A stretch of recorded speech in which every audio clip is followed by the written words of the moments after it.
Alright, you hear? Are you anything go? Okay, alright. Yeah, man, yeah. I'll switch to that one.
Mr.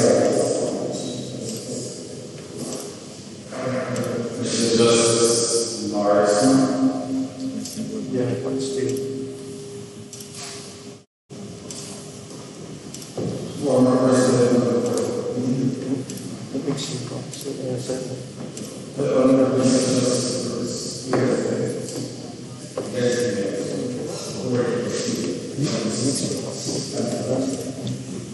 members of the Commission, especially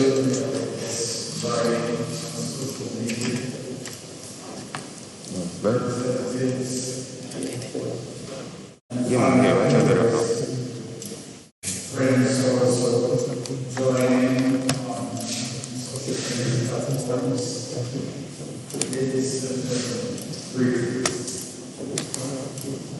The pleasure is mine to welcome each one of you this morning for this very ceremony of this of course.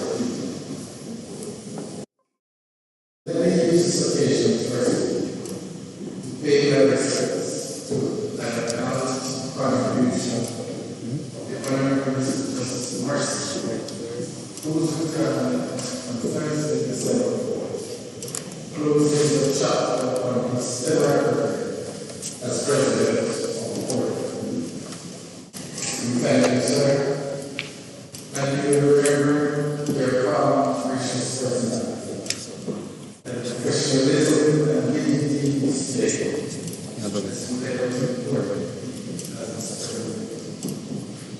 I wish you and your family the best of what the future holds, including sunrise. This morning, we gather to share in this into one of the highest offices in the judiciary as President of the Court. Justice is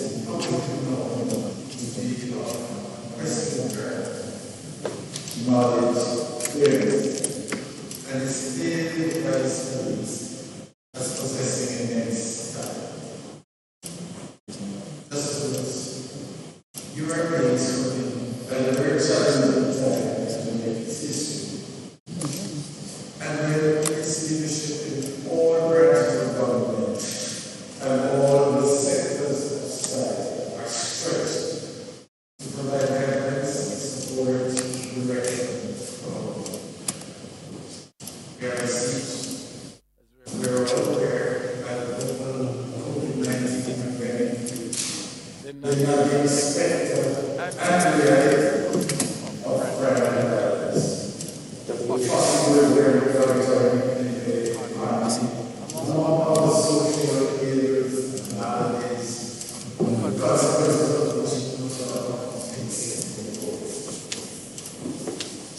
you must come to the issues that do not have the luxury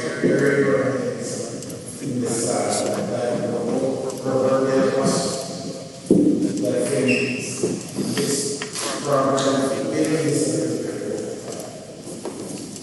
We know that but for our Constitution, which provides for the nexus, despite the individual mandate and authority of the branches of government, it is critical and very important that the nation perceives that we are united in our efforts to achieve more development of the world.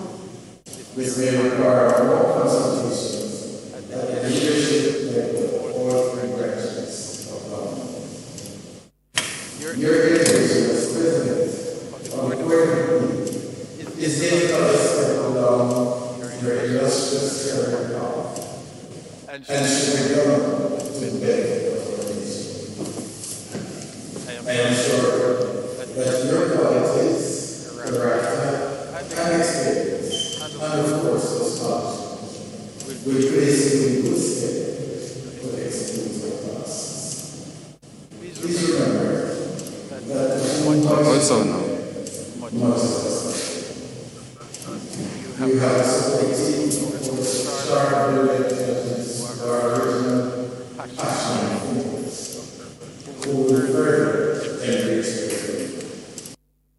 With your appointment, Jamaica is well on its way to dealing with some of the new realities of our time.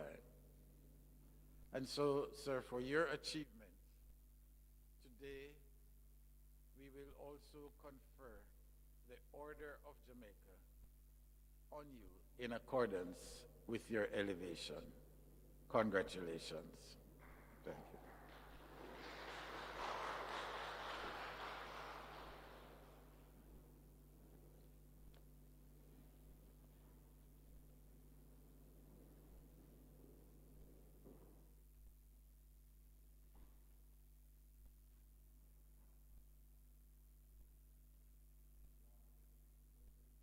Anthony Brooks, CD. Greetings. Whereas subsection 1 of section 104 of the Constitution of Jamaica provides that the President of the Court of Appeal shall be appointed by the Governor General by instrument under the broad seal of Jamaica on the recommendation of the Prime Minister after consultation with the Leader of the Opposition. And whereas there is occasion for the appointment of a President of the Court of Appeal, and whereas the Prime Minister, after consultation with the Leader of the Opposition, has recommended that you, the Honorable Mr. Justice Patrick Anthony Brooks, be appointed President of the Court of Appeal, now therefore I, Patrick Linton Allen, member of the Order of the Nation, Knight Grand Cross, the most distinguished order of St. Michael and St. George, Commander of the Order of Distinction, Knight of Grace of the Most Venerable Order of the Hospital of St. John of Jerusalem, Governor General of Jamaica, repose in full trust in your zeal, ability, and discretion, do hereby, in exercise of the power vested in me by the Constitution of Jamaica, appoint you, the said Mr. Justice Patrick Anthony Brooks, to the office President of the Court of Appeal, with effect from the 7th day of December 2020, given under my hand and the broad seal of Jamaica at King's House, the 7th day of December, in the year of our Lord 2020, and the 69th year of the reign of Her Majesty Queen Elizabeth II.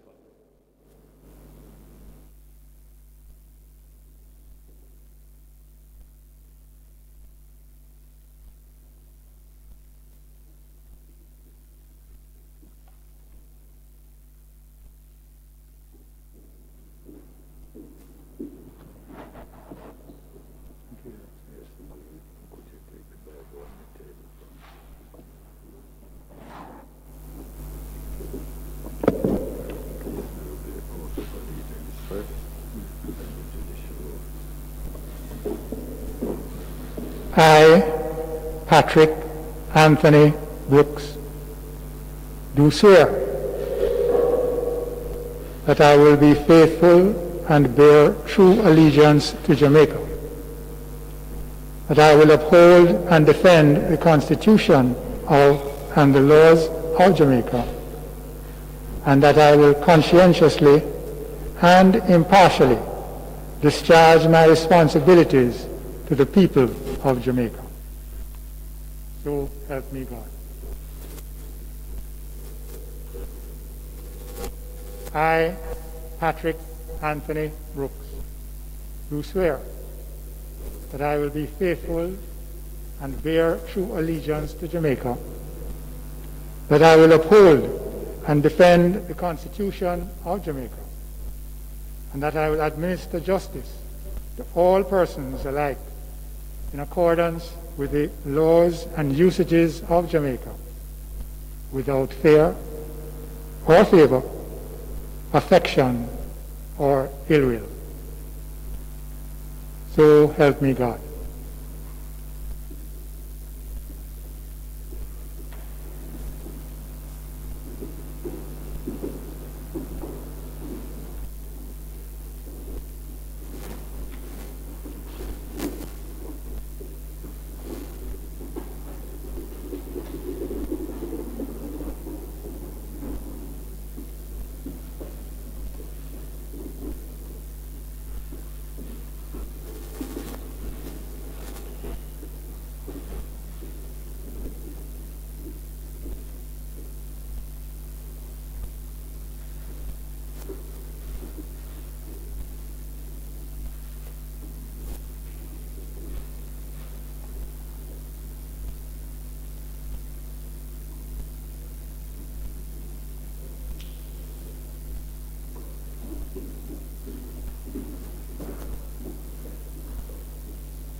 His Excellency, the Governor General, Most Honorable Sir Patrick Linton Allen, Member of the Order of the Nation, Knight Grand Cross of the Most Distinguished Order of St. Michael and St. George, Member of the Order of Distinction in the rank of Commander, Knight of Grace of the Most Venerable Order of the Hospital of St. John of Jerusalem, acting in accordance with the provisions of Regulations 4 and 13 of the National Honors and Awards Order of Jamaica Regulations 1970, and on the advice of the Prime Minister, the Most Honorable Andrew Michael Holness, Order of the Nation, Member of Parliament, is pleased to confer the honor of the Order of Jamaica upon the Honorable Mr. Justice Patrick Anthony Brooks, Order of Distinction in the rank of Commander, for his distinguished service to the judiciary and elevation to the post of President of the Court of Appeal, with effect from the 7th day of December in the year 2020.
Thank you very much, Your Excellency. Thank you very much, Mr. Evans. Ladies and gentlemen, please, one more time, help me extend congratulations to the Honorable Mr. Justice Patrick Brooks on his appointment as Jamaica's 12th President of the Court of Appeal and on his investiture to the Court of Jamaica. The Most Honorable Prime Minister, Most Honorable Andrew Holness, the Prime Minister, will now give his remarks.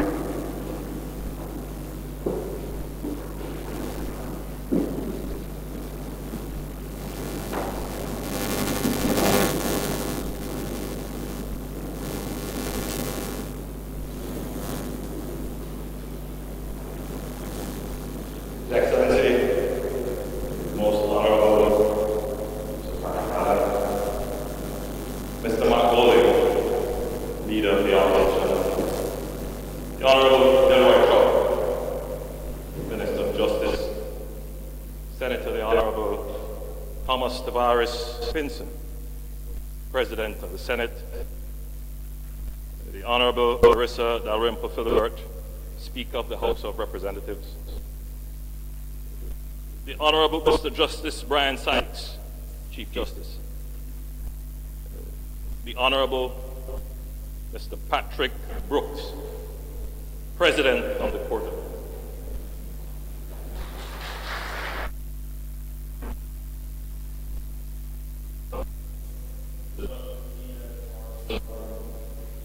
former President of the Court of Appeal.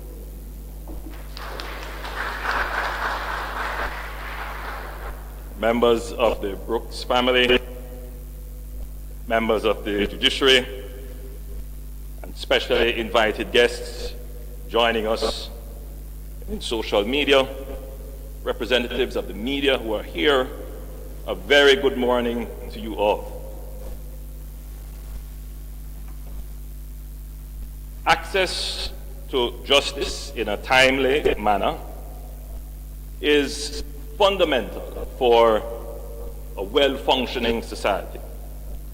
A fair and efficient justice system is also a critical element of any country's plan for the prosperity of its people.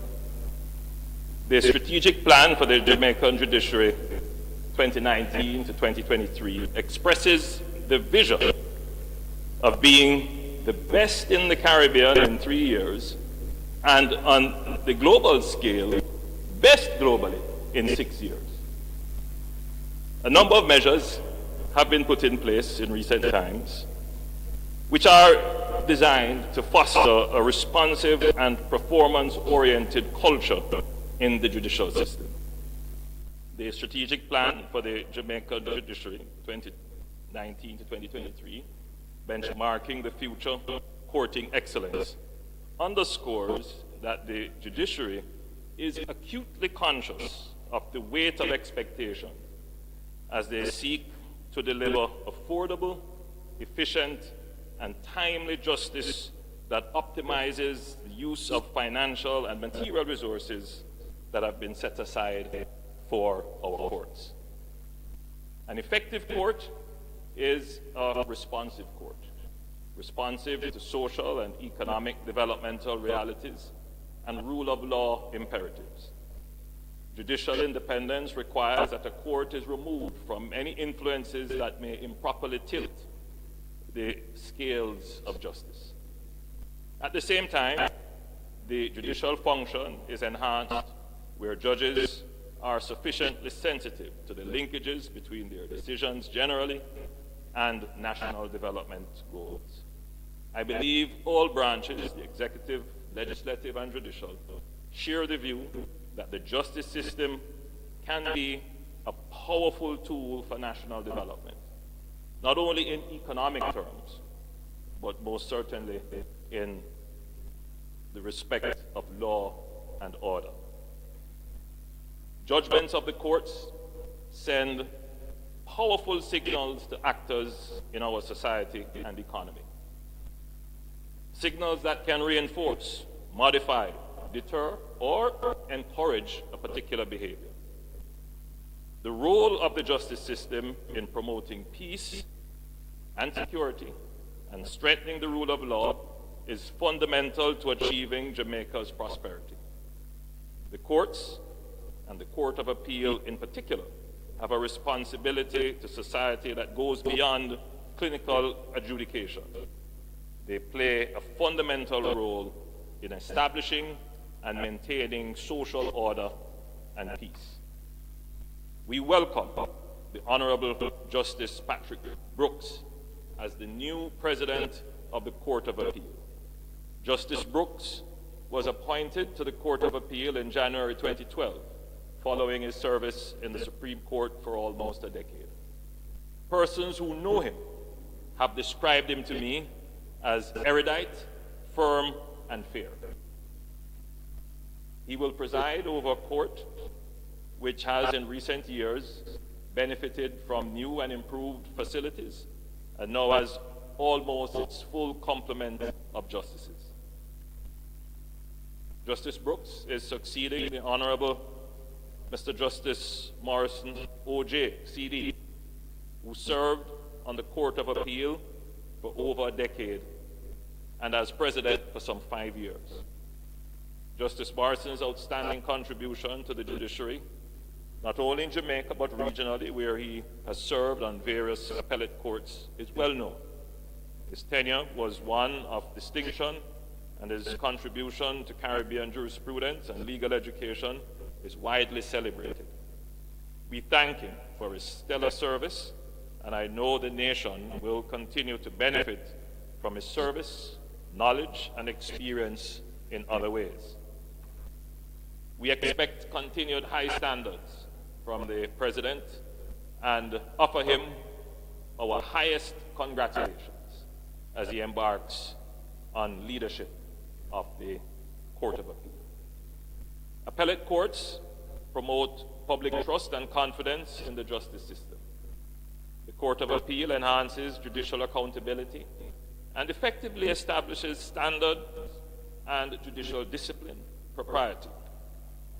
They are guardrails, so to speak, that ensure that the justice system produces the right results. I am confident that Justice Brooks will cement the progress that has been made in recent years and continue to strengthen the guardrails by utilizing the best judicial minds to exercise the highest intellectual rigor with the highest integrity and professionalism to deliver timely and fair outcomes for our people. I wish Justice Brooks well as he takes the baton in the journey for justice.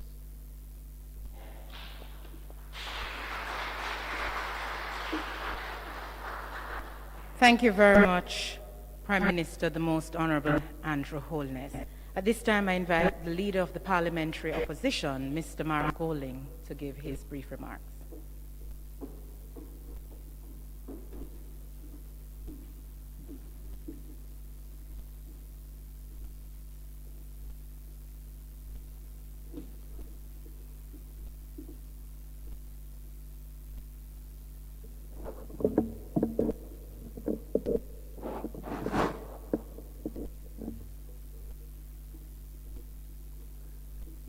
His Excellency, Governor General, Most Honorable Prime Minister, Minister of Justice, Honorable Delroy Chuck, Chief Justice, Honorable Brian Sykes, new President of the Court of Appeal, Justice Patrick Brooks and Mrs. Brooks, former President of the Court of Appeal, my good friend, C. Dennis Morrison, President of the Senate, Madam Speaker of the House, other distinguished members of the judiciary who are here, distinguished guests, members of the media, persons following on social media. It is a wonderful occasion to see the transition from one very erudite and highly respected judicial giant of our country to another. And I want to congratulate both departing Justice C. Dennis Morrison for his tremendous service to the judiciary, to the legal profession, to legal education, and use this opportunity to thank him for all he has done for his country, and I'm sure will continue to do. Justice Brooks, we had no hesitation in recognizing the appropriateness of your appointment to this post. You're a person who's known to be one of great integrity. Your judicial acumen as a jurist is acknowledged by all, and we look forward to your tenure as President of the Court of Appeal. I want to join with the remarks of the Prime Minister in relation to the importance of the judiciary in ensuring that the country's governance arrangements are maintained with respect for the constitutional order set out in our Constitution and laws.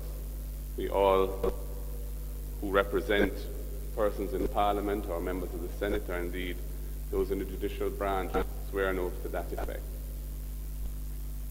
There is, of course, some unfinished work to be done as we approach our 75th anniversary of independence. There remains some constitutional reforms that we would like to see pursued. I would like to work collaboratively with the Prime Minister to see if we can move that process forward, both in terms of the arrangements for our final court and, of course, the overall arrangements in terms of our head of state and so on. These are important matters which have been left, I think, for too long in abeyance. And as we approach the 75th year, it would be a great thing for the country if we could collaboratively and in a bipartisan spirit move the country forward. The reforms of the judiciary in recent years have been tremendously important, and not just the judiciary, but more the justice system as a whole. Great efforts have been made in an environment of scarce resources to try to remove some of the impediments to efficiency and to access to justice. This is an ongoing process. When I was Justice Minister, I committed considerable attention to trying to move this forward, and my successor, the Honorable Delroy Chuck, Minister of Justice, has continued the process, and it is ongoing. Indeed, we have a bill before Parliament as we speak dealing with aspects of the law of evidence to do with bulky evidence and so on. So it is good to see that in the justice arena there is significant continuity of policy. We recognize the challenges that the judiciary have, but we also understand the critical importance of their independence so that the population as a whole of Jamaica can have confidence that the governance of the country will be done in accordance with the rule of law, which is a fundamental underpinning of our democracy. So Justice Brooks, congratulations, sir, to you and your dear wife. We hail your ascension to this most important and senior position in the judicial system of the country. We have every confidence that you will execute it to the highest standards of the judiciary and indeed the profession of which we are both part. I congratulate you, sir, and thank you for your service.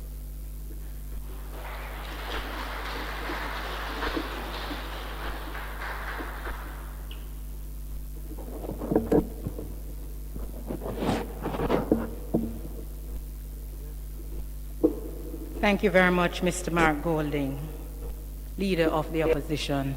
Ladies and gentlemen, the Honorable Mr. Justice Brian Sykes, Chief Justice, will give brief remarks to be followed by the Honorable Mr. Justice Dennis Morrison, outgoing President of the Court of Appeal. Chief Justice?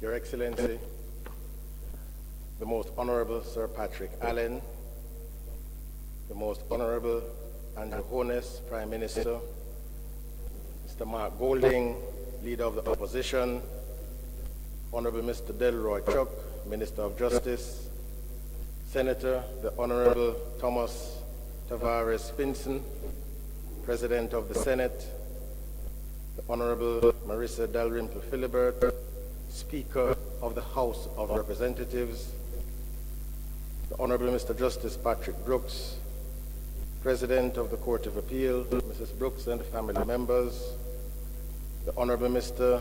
Dennis Morrison, former President of the Court, other members of the Judiciary, specially invited guests, members of the media, good morning. Let me begin by thanking His Excellency for accommodating us this morning, and I think this is our second visit here since the COVID-19 crisis began. And we had a swearing in virtually when His Excellency was here and the judges were at the Supreme Court. But once it was intimated that the judges missed the salubrious surroundings of King's House, His Excellency has been gracious enough to accommodate us, and we thank you, Your Excellency, for this further accommodation this morning.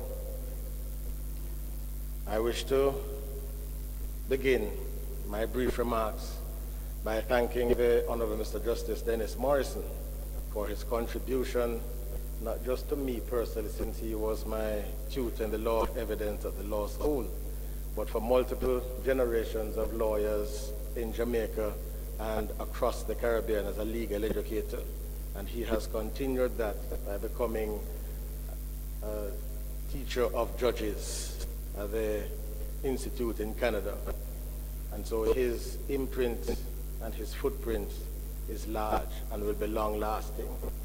He has also made very significant contribution work to scholarship, and a very important quality for a judge, punctuality. He'll be one of the judges who would be outside the courtroom at 5 minutes to 10, pacing along the corridors, waiting for the 10 o'clock to arrive, and when he would go in, and he would do so whether anyone was there or not. And so we expect his known energy, intellectual competence to be brought to bear on the work of the court and to consolidate the gains that have been made.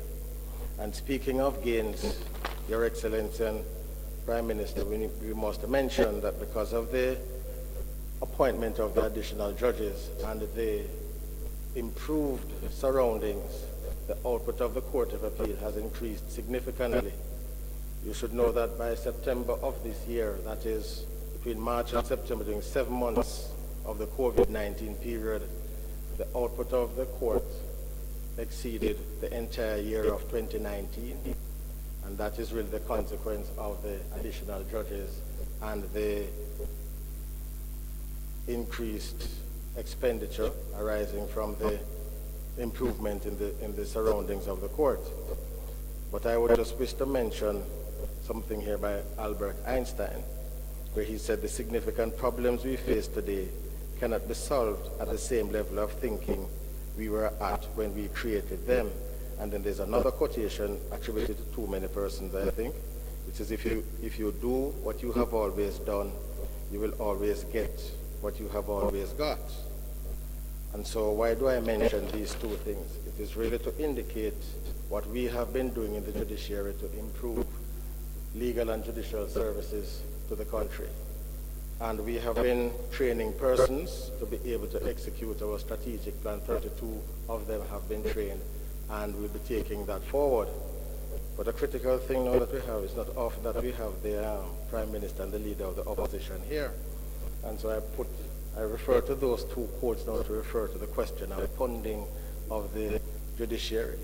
And that is of fundamental importance, because while it is that we operate within a developing country, even outside of the context of the COVID-19 crisis, but particularly so now, the funding of the judiciary is of extreme importance so that it can continue to deliver legal services and to enhance our services and access to justice, which the Honorable Prime Minister mentioned in his brief remarks.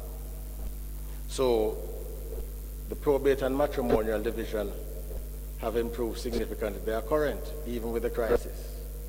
We are on course to clear the backlog in the gun court by June of 2021. The parish courts are still disposing of cases at a high rate despite the reduction. And the data tells us certainly up to the end of 2019 that they disposed of 83% of the criminal cases in less than 12 months. So that is significant work being done by the parish courts and all the courts in keeping with our desire to be the best in the Caribbean in 3 years and one of the best in the world in 6 years. But Honorable Prime Minister, the question of funding now is of great significance. And so I think what we need now is a rethinking of how we fund the judiciary. And with regard to cuts, I received the distressing news, for example, that the JCMS that we are about to introduce, which will improve efficiency significantly, there's a question there now of budgetary support for an additional year, and also to have the training necessary so that the full benefits of it can be realized. So that needs to be funded, as well as the construction of at least the court in Mandeville, where there was a fire, and we are now in rented property. And one of the things about when a court is in rented property is that you have a landlord. And let's just suppose the court makes a decision that the landlord is not too pleased with. Then he may say, well, let's get rid of this tenant. And so the question of the construction of the courts, new court buildings, is of paramount importance. It feeds into the question of funding. So it means then that we need to rethink some of these arrangements and begin to emphasize that the reduction in the judicial budget should really come when all else has been tried and it is really impossible to do so. So it should not be a first option, but it should really be a last option because of the nature of what we do and where we wish to go. And the last thing I'll say, which I have been repeating, is that the judiciary and our dispute legal resolution services can contribute to gross national income and gross national product, because we have the example in the UK Don't take it from me, for those of you with smartphones. You can look it up. 2016, the dispute resolution sector in the United Kingdom contributed £25 billion to the UK economy. And we are ideally placed to have a similar impact. You look at our location, Jamaica, proximity to the United States, excellent shipping, easy access, we speak English, effective telecommunication services, and a constantly improving judiciary. All those things are in place, but we need the funding now to sustain that. And then we will meet our Vision 2030 objectives. Thank you very much.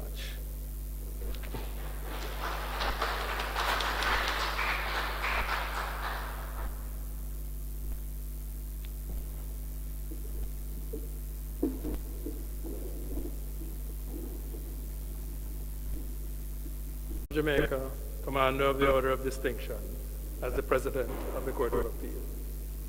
I must first say thank you to all for the very kind and generous remarks that have been made about me and my time at the court over the years. It has been, as I think is well known, a labor of love, and I am very grateful for all the support that I have received from all those who have spoken, as well as from many others. Sir Justice Brooks assumes office almost at the end of a period of change and transition for the court. The Prime Minister has noted that this period will have seen the court grow from 7 judges at the beginning of 2019 to its full complement of 13, which we will achieve at the beginning of 2021. In 2 years, therefore, the complement of the court will have almost doubled. The task will therefore be Justice Brooks's, to bring closer definition to the structure and organization of the court in what will essentially be a new milieu, no doubt throwing up its own fresh challenges. Your Excellency, the cries for justice in our society are as strident now as they ever have been. As it is right that they should, our citizens' demands for efficient and timely delivery of justice outcomes increase daily. As all judicial officers are painfully aware, the elapsed time from beginning to end of any encounter with the system, whether it be by way of a criminal prosecution or a civil suit between citizen and citizen or citizen and state, is never a matter entirely, or sometimes at all, within the control of judges. But judges are also keenly aware of the fact that as the most public face of the entire system, the causes of much of the delay are often laid squarely at their feet.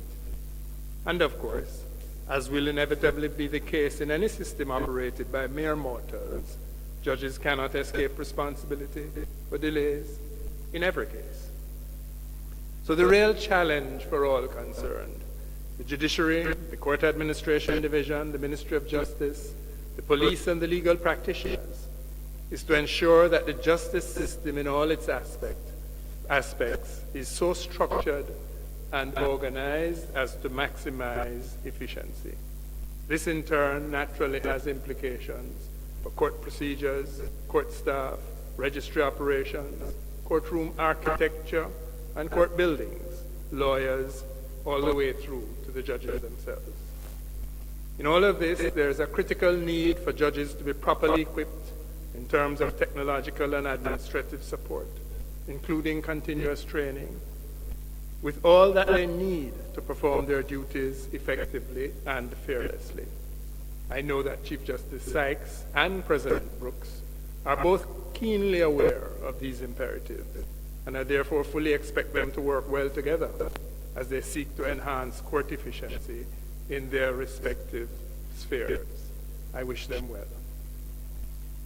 As President, just as he did after his swearing in as a Judge of Appeal in January 2012, I am confident that President Brooks will hit the ground running, coming up to full speed in record time. Virtually from the moment of his appointment, Justice Brooks became one of the most productive members of the court.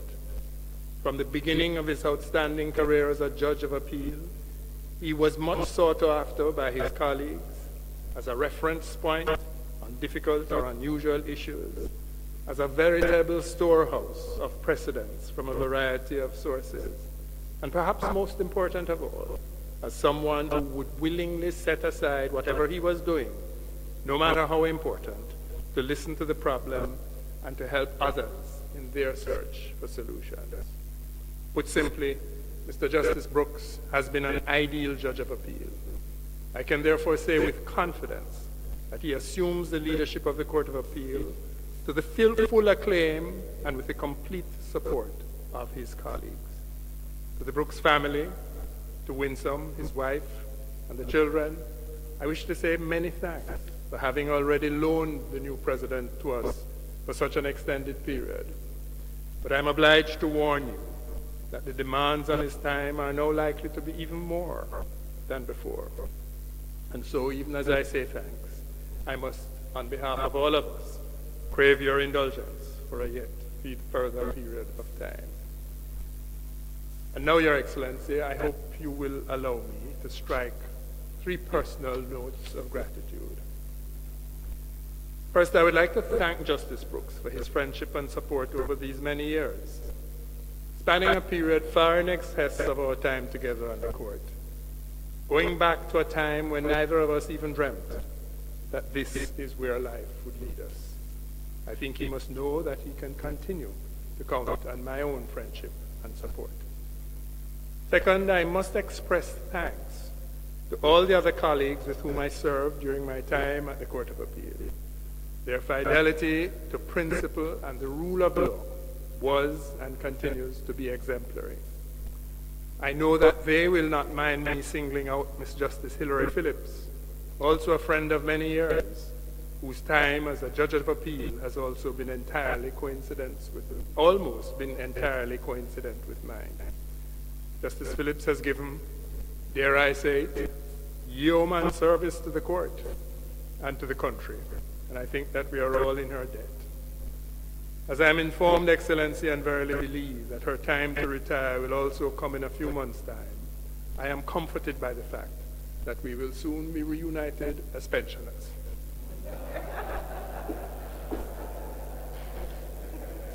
And finally, but obviously foremost, I must thank Your Excellency and ask you too, please, to thank Lady Allen for the many courtesies that you have shown to my wife, to me over the last 5 years. My wife joins me in extending to you both our best wishes for the future. Good luck, Patrick. Godspeed.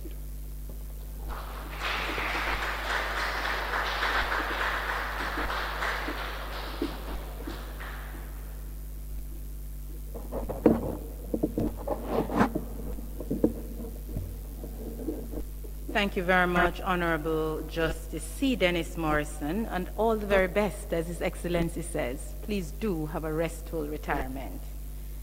Ladies and gentlemen, I now invite the Honorable Mr. Justice Patrick Brooks, newly installed President of the Court of Appeal of Jamaica, to give his response.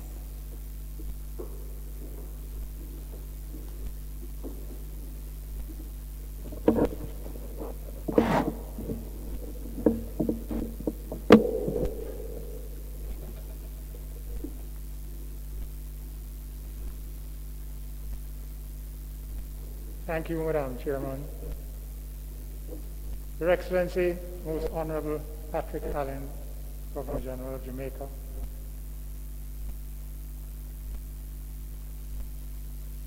I, as usual, am indebted to my wife.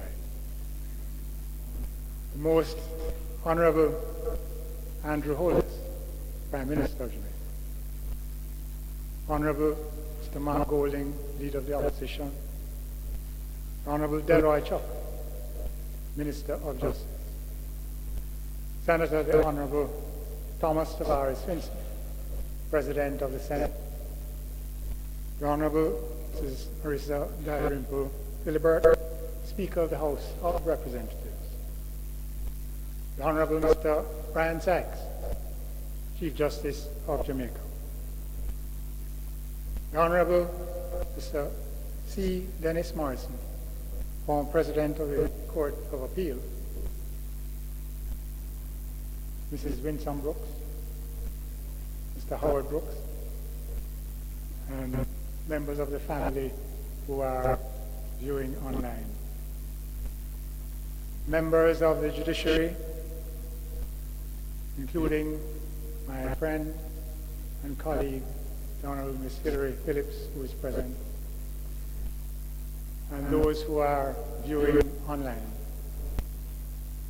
both of the Court of Appeal and of the Supreme Court. Members of the representatives of the Court Administration Division, Jamaica Information Service, members of the media, ladies and gentlemen. Let me firstly, Your Excellency, on my own behalf, on behalf of all present, express thanks to you and to the staff of King's House for hosting us this morning and executing this ceremony. We appreciate that it is a sacrifice at this time, with the risks that any gathering, public or private, brings. Thanks also to my pastor, Reverend Father Roger Graham, for invoking God's blessing on these proceedings this morning.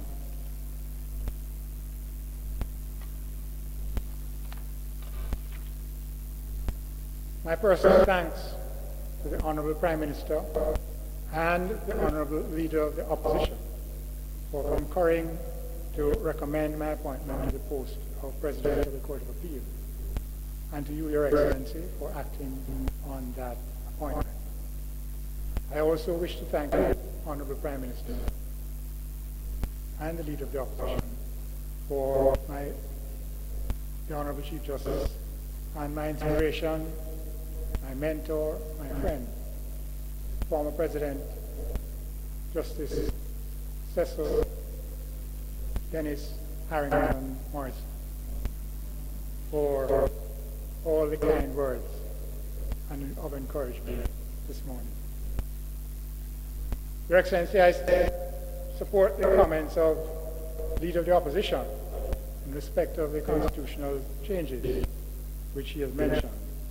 And I commend to those who will consider the comments of the Honorable Lloyd Barnett in an article in yesterday's Gleaner, which touches on that particular point.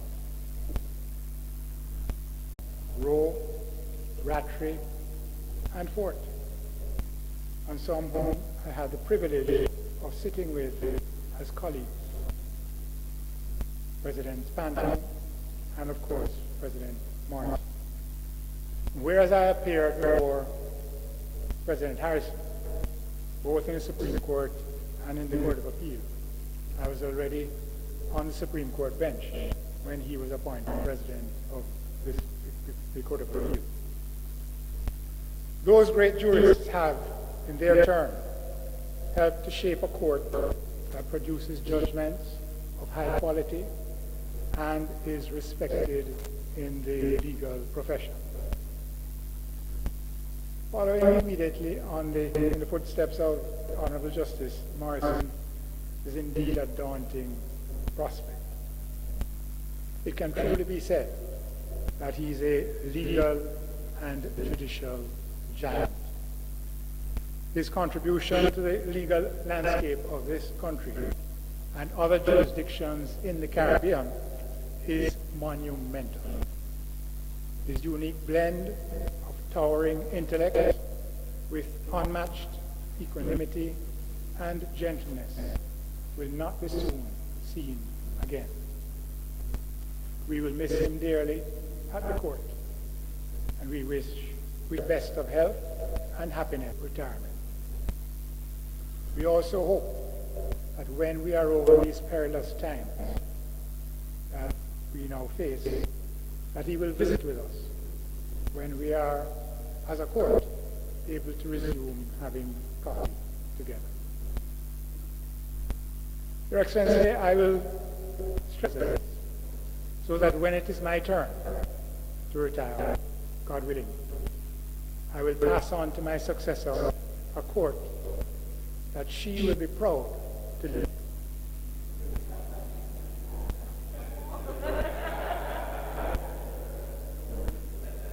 I must admit that the task sounds daunting, but I am comforted by the fact that the court is strong.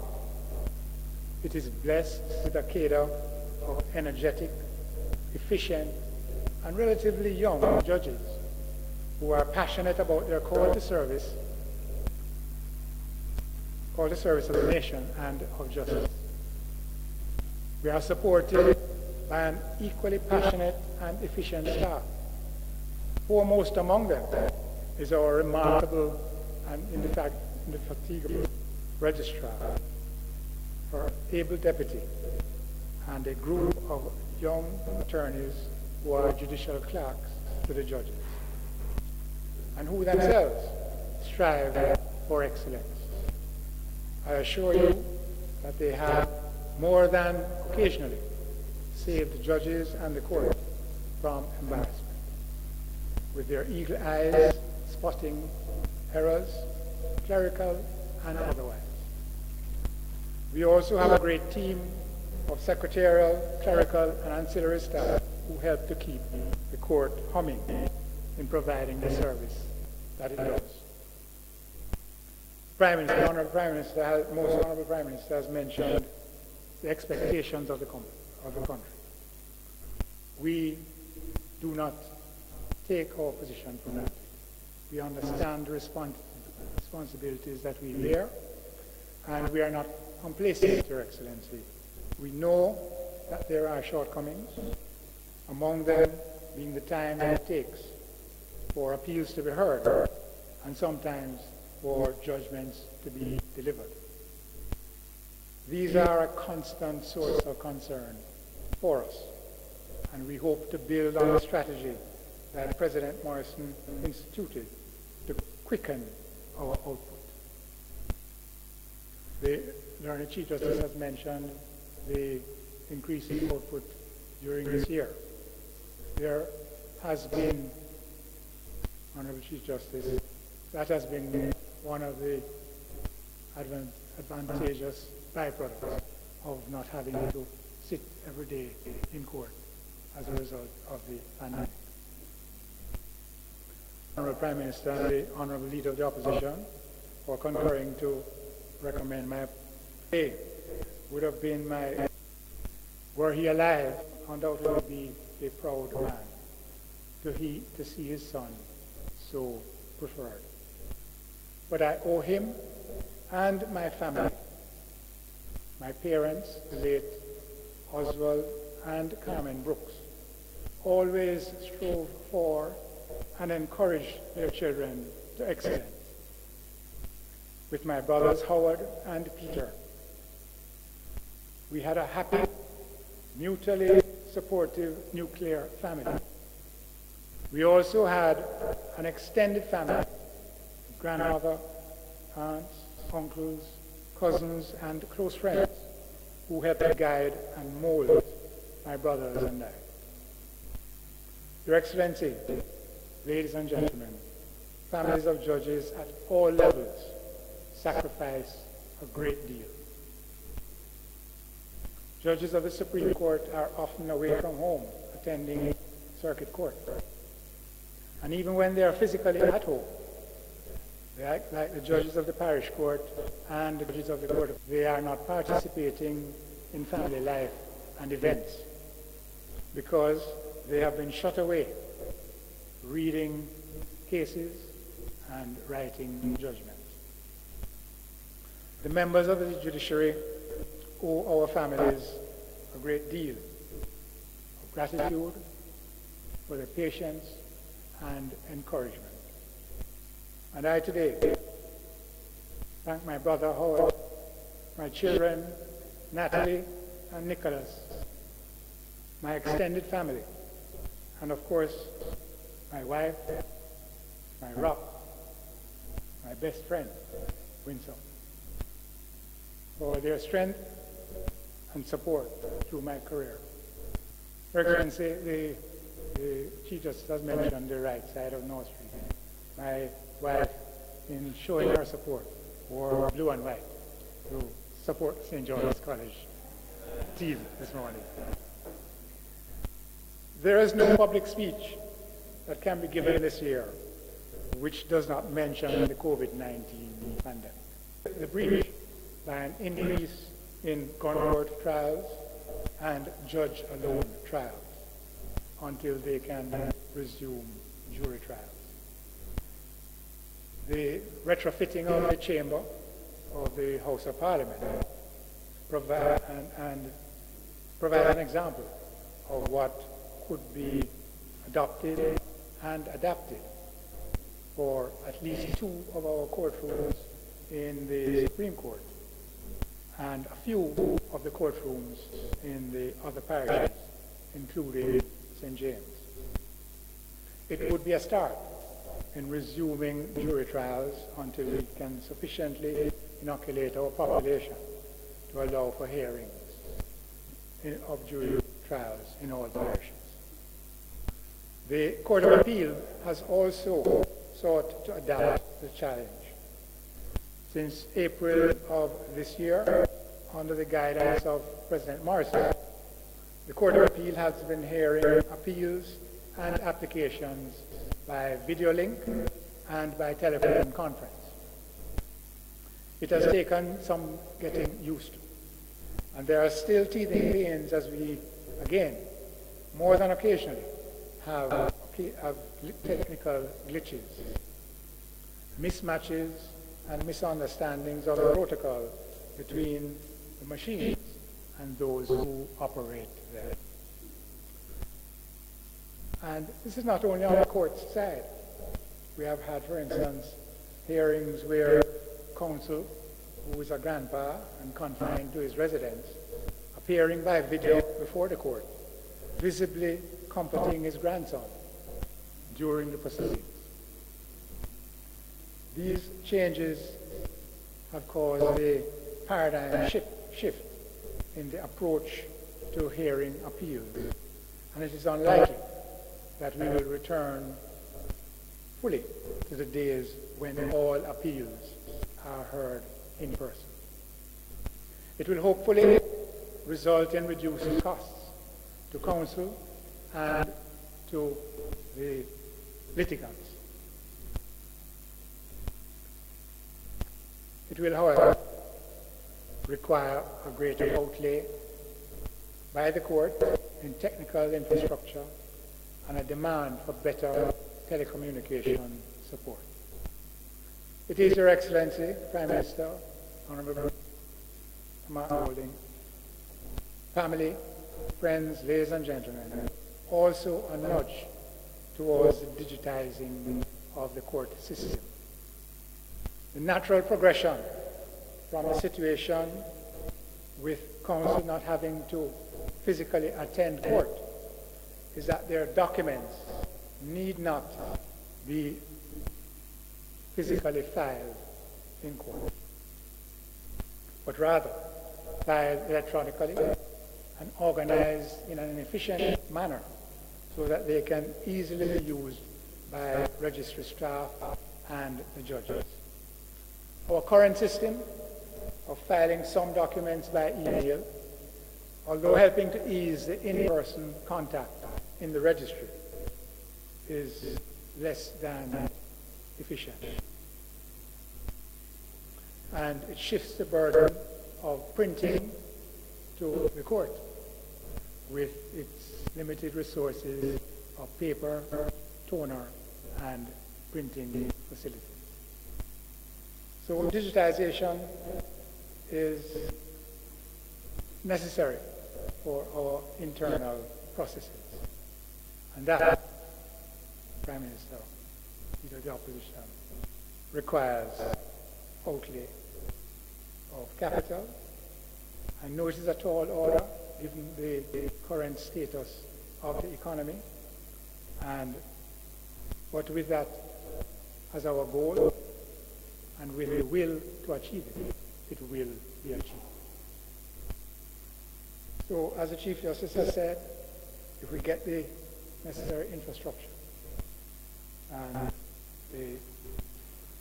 what is required to move us forward, the court, the personnel there, judges, support staff, legal professionals, secretarial, clerical, and ancillary, have the will, the energy, and the ability to take the required steps. We will, with the assistance of the Honorable Chief Justice, the Court Administration Division, meet the challenges of the future, bearing in mind our overall goal to be the best in the Caribbean and among the best in the world. Thanks again, Your Excellency, for hosting us today. Thanks very much to the skilled technicians who have allowed for this function to be transmitted to those who are not able to attend in person. Thanks to all of you who have taken the time to attend both virtually and in person. I wish you, Your Excellency, Her Excellency Lady Allen, the staff of King's House, and your respective families, a holy and blessed season as we prepare to commemorate the birth of our Lord and Savior, Jesus Christ. Thank you very much, Prime Minister, Leader of the Opposition, Chief Justice, Justice Morrison, colleagues, family, friends, ladies and gentlemen. Have a blessed and safe Christmas.